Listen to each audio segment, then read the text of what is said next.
So, we're gonna dive into a story today that, well, it feels like it could be a timeless fable, but honestly, it could also be ripped straight from today's headlines. It's all about one ordinary man who gets caught in the gears of a system that's just way bigger, way more powerful than he is. Let's get into this ballad and see what it really tells us about justice itself. You know, the first thing the story does is tell us exactly who this man isn't. Think about that opening line. He cut no throats, he cut no dreams. Wow. Before we even get a name, we're told he's not a threat, he's not a monster. And that right there, that immediately sets up the tragedy, doesn't it? This huge gap between the person he actually is and the terrible fate that's waiting for him. So who is this guy? Well, the poem paints this picture of someone who's honestly deliberately unremarkable. And that's the whole point. He's supposed to be an everyman, you know? A stand-in for the common person. Someone whose life isn't about big ambitions, but about the simple, steady rhythm of just getting through the day. And notice how the focus is so physical. I mean, his whole identity is literally etched onto his body. Those calloused palms, they tell the entire story of hard, honest work. In the eyes of the world, he's not some schemer, not a deep thinker. He is his labor. That's all he is to them. This line just perfectly captures how simple his life is, doesn't it? His entire world boils down to a basic transaction. He sells his sweat to get his daily bread. It all happens on this one long street. It's a humble, totally straightforward life.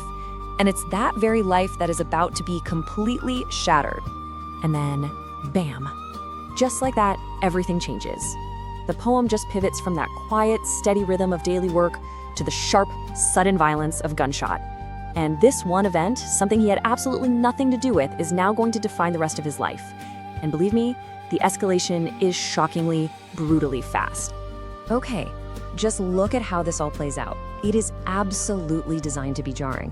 So a month before the crime, he's just doing his job, trims a branch. Then, a totally unrelated thing happens, a bullet flies by. And the very next day, he's dragged out of the marketplace.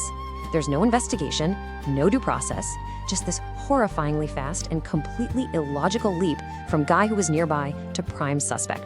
So now he's in custody, and the goal isn't to find the truth, not at all. It's about creating a story that fits what the authorities need.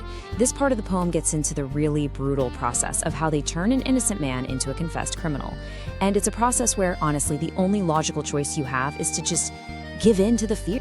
And look how they break down the horror into this cold, step-by-step list. This is not a conversation. It's the systematic dismantling of a human being. First, the threat, confess or rot in here.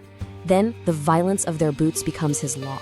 His teeth fall out like broken stones, and all ends with a signature from hands so swollen they're not even his own anymore.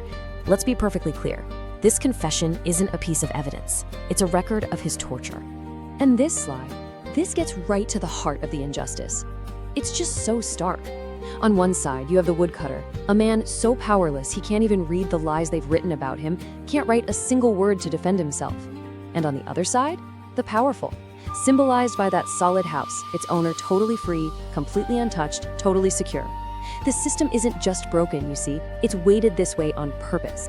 So once they have that forced confession, the woodcutter just disappears. He's swallowed by the system. The poem literally says he was buried there alive. And the story shifts now from that sharp, sudden violence of his arrest to the slow, grinding violence of just being forgotten. This is just so powerful. We see this huge split between the identity that's forced on him and who he really is. The system calls him terror, beast, pawn. These are just words that have zero connection to his actual life. But what did he know? He knew real, tangible things. The feel of his axe and rope, the color of an honest blue sky, the sound of a branch scraping a wall. His entire identity was stolen from him and replaced with this monstrous fiction. Yeah, this is the tragedy in slow motion. This isn't some quick execution. It's a death by 1,000 little cuts, a death from total neglect. That imagery, years past like rust upon the bars, really sets the tone. His body just starts to fail him. His eyesight fades, his health deteriorates from diabetes, and the system is just completely indifferent. No one is listening. No doctor hears his cough, no judge hears his thinning breath. He's become invisible, unhurt. And in the end, the legal system didn't even bother to deliver a verdict. It just forgot about him. His case slept. So the final judgment didn't come from a court. It came from slow decay and the simple, relentless passage of time. He wasn't condemned by a judge. He was condemned by pure, absolute apathy. Okay, so this is where the poem pulls back. It zooms way out. It moves from this one heartbreaking story to a universal and honestly a deeply challenging conclusion about what it all means. This isn't just about one poor woodcutter anymore. It's about something much, much bigger. The end of his story is just so cold. He died without a verdict sound. He mattered nothing more. There's no fanfare, no closure, no justice. The case is closed, but not because it was solved.